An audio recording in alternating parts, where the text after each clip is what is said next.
আর একটা কথা বলি, ইন্ডিয়ান ন্যায় start up emergent recently $70 million তুলেছে খোসলা ভেঞ্চার্স থেকে, অর্থাৎ বিনোদ খোসলার কাছ থেকে, আর সফট ব্যাংক ওটা আশিস সোনির কাছ থেকে। তো খুব হইচই পড়ে গেছে, কারণ এই কোম্পানিটা 7 মাসেই নাকি প্রায় 5 মিলিয়নের কাছাকাছি ইউজার বেস তৈরি করেছে, এবং $50 মিলিয়ন ARR, অর্থাৎ অ্যানুয়াল টু অ্যানুয়াল রেভিনিউ। এবং মেন ব্যাপার হচ্ছে যে এত তাড়াতাড়ি কোনো কোম্পানি গ্রো করে না। তো এরা কী করে, এরা অ্যাপ, বিভিন্ন টাইপের মোবাইল অ্যাপ, ওয়েব অ্যাপ বানানো অটোমেট করে দিচ্ছে। মানে কাউকে আর কোনো কোডিং জানতে হবে না। ধরুন আমার একটা মোবাইল অ্যাপ দরকার, আগে আমার একটা মোবাইল অ্যাপ ডিজাইনার লাগতো, একটা মোবাইল অ্যাপ কোম্পানি লাগতো, এখন লাগবে না।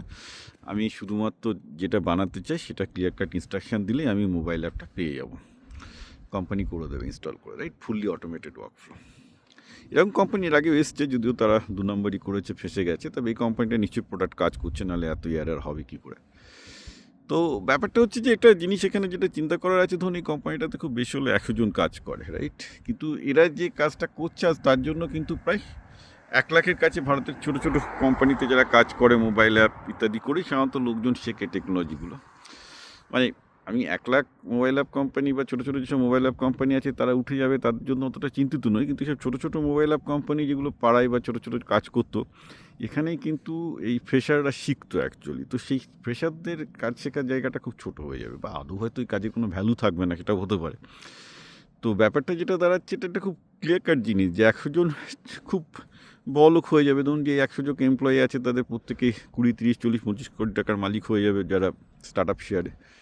আর বাকি তাহলে কী হলো, বাকি 1 লাখ যে লোকজন আছে তারা কী করবে এখন? এটা ক্যাপিটালিজমের মজা, যে ক্যাপিটালিজম সবসময় চেঞ্জ করছে। এখানে কি দেখা যাচ্ছে যে এই যে 100টা ছেলেরা নিশ্চয়ই খুব স্মার্ট, ভীষণ স্মার্ট বলে এটা এত তাড়াতাড়ি ভালো করতে পেরেছে। বাকি 1 লাখ লোক কী করছে, যারা এখনও সেই পুরনো টেকনিকে মোবাইল অ্যাপ বানাচ্ছে, এই করছে, তারা কিছুদিন হয়তো টিকবে, তারা হয়তো এক্সপিরিয়েন্সকে ইউজ করে লোককে টুকি পড়িয়ে কিছুদিন হয়তো টিকে যাবে, কিন্তু তারপর আস্তে আস্তে তো লোকে জেনে যাবে যে আজকাল অ্যাপ বানাতে আর কোনো অ্যাপ কোম্পানির দরকার হয় না, এটা আমি যা বানাতে চাই সেটাই দিয়ে দেবে। তো বাইরে এদের প্রচুর কম্পিটিশন থাকবে, সব কিছু ঠিক আছে, কিন্তু the thing is just look at the way যে কত লোক আস্তে আস্তে এইভাবে চাকরি মানে হারিয়ে ফেলবে। এই যে চাকরি হারাচ্ছে, এটারও কিন্তু একটা কোয়ালিফাইড স্টেটমেন্ট আছে। স্টেটমেন্ট হচ্ছে যে ওই স্কিল যাদের আছে, ধরুন যারা এতদিন ধরে অ্যাপ ডেভেলপমেন্ট করছে, ওই সেই স্কিলটা ইউজলেস হয়ে যাচ্ছে।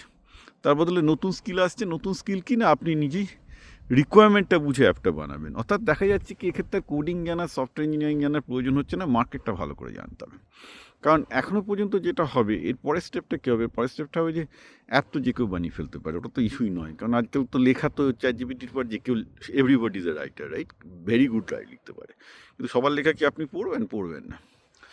তো সমস্যাটা সেখানে যে এবার অ্যাপটা কী হবে সেটা তো আর এআই ডিটারমিন করবে না, সেটা আপনাকে মাথা খাটিয়ে বার করতে হবে যে অ্যাপটা কী লিখলে বাজারে চলবে। অর্থাৎ কী দেখা যাচ্ছে যে স্কিলটা আগে সফটওয়্যার ইঞ্জিনিয়ারিংয়ে ছিল সেটা লাগছে না, সেখানে মার্কেট বোঝার বিজনেস স্কিলটা কিন্তু বেশি লাগছে। এই জন্য আমি বলছি বাচ্চাদের এখন থেকে ছোটোবেলায় বিজনেস শেখান। যারা বিজনেস শেখাচ্ছেন না তারা ভুল করছেন, পরে গিয়ে আপনার ছেলেমেয়েরা সাফার করবে। ওসব এখনকার ওই কোডিং, কম্পিউটার সায়েন্স, এগুলোর আর ডিমান্ড থাকবে না। মেন ব্যাপার হবে কে বিজনেস বুঝতে পারে, কারণ এই বিজনেস বুঝতে পারাটা এআইয়ের কাজ নয়, কারণ এটার প্রচুর মানে ভ্যারিয়েশন আছে।